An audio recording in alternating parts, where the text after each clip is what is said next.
How much influence do dam levels have on water tariffs? Cape Town residents are angry over the 5% water tariff increase. Now, they're saying the city's dams are at over 100% capacity and city officials should reduce the tariff. Let's discuss this more with Cape Town Mayoral Committee Member Xanthea Limberg. Xanthea, many thanks for your time this evening. And let's start with that very question. How much influence do the dam levels have on the water tariffs that are imposed on community members? Well, thank you for inviting me. The City of Cape Town actually introduced the lowest tariff increases for basic services than any other metropolitan municipality in the country. And current tariffs are actually 45% lower than what they were during the drought, which is evidence that there has been a concerted effort to continuously reduce the tariff over time based on when consumption patterns made it viable to do so. And this goes to the very question you ask about how water and sanitation tariffs are then calculated. It is important to point out that the amount of water in our dams, and these dams are largely owned by the National Department of Water and Sanitation, and we share that with other municipalities as well as agriculture, do not directly influence the cost of delivering the full water and sanitation service. The amount to be recovered to fund the full water and sanitation service is actually dependent on how much water is used by our residents and business. And that full water and sanitation service goes above and beyond just the treatment or the scientific quality testing of water. It includes the operation, repairs, and ongoing maintenance and upgrade of the infrastructure that allows us to render that service. And in the case of Cape Town, that infrastructure is quite extensive. The City of Cape Town has over 11,000 kilometers of water pipeline, 9,500 kilometers of sewer pipeline, over 480 sewer pump stations, 150 reservoirs, 23 wastewater treatment plants. And so the tariff needs to cover all of that. In addition, the tariffs have been structured to absorb the cost of the city's new water program. And the new water program aims to build an additional 300 million liters of new water supply coming from desalination, water reuse, and groundwater abstraction projects. And these are part of the city's ongoing efforts to become drought resilient and water secure for current and future generations.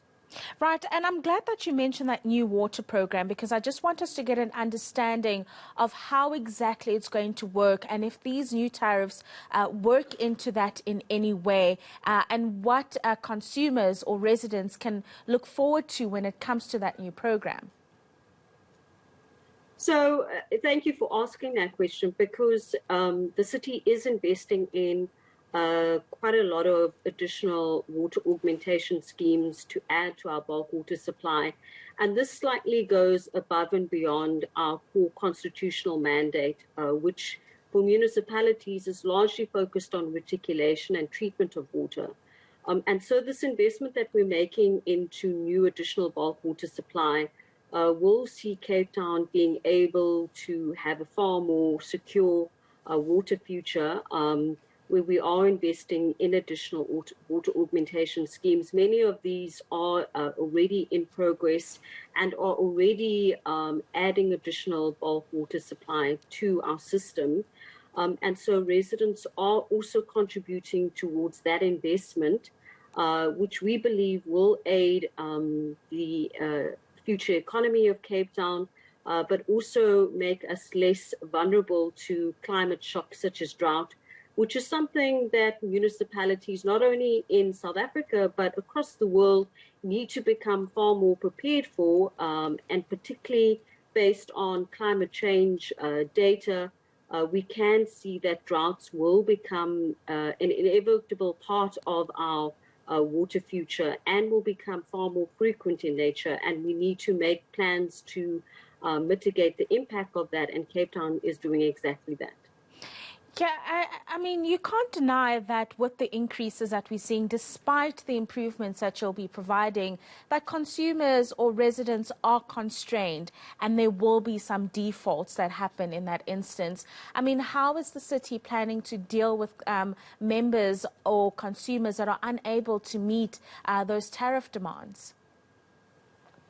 Well, the city is definitely incredibly sensitized to the fact that residents are struggling, and COVID has obviously placed further burdens on households. And so we have an extensive indigent relief program.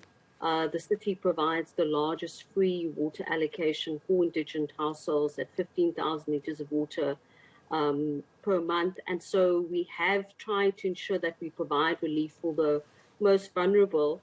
But if we look at the actual current tariff, residents are paying about 4 cents per litre for about 10,500 litres of water per month. That is inclusive of sanitation as well as the fixed charge for a 15 millimetre water or meter connection, which is the average meter connection size for residential properties. And so that's further evidence of efforts and continued efforts to keep the service as affordable as possible while ensuring that we recover adequate funds to maintain delivery of that service and ensure that service is reliable and of quality standard.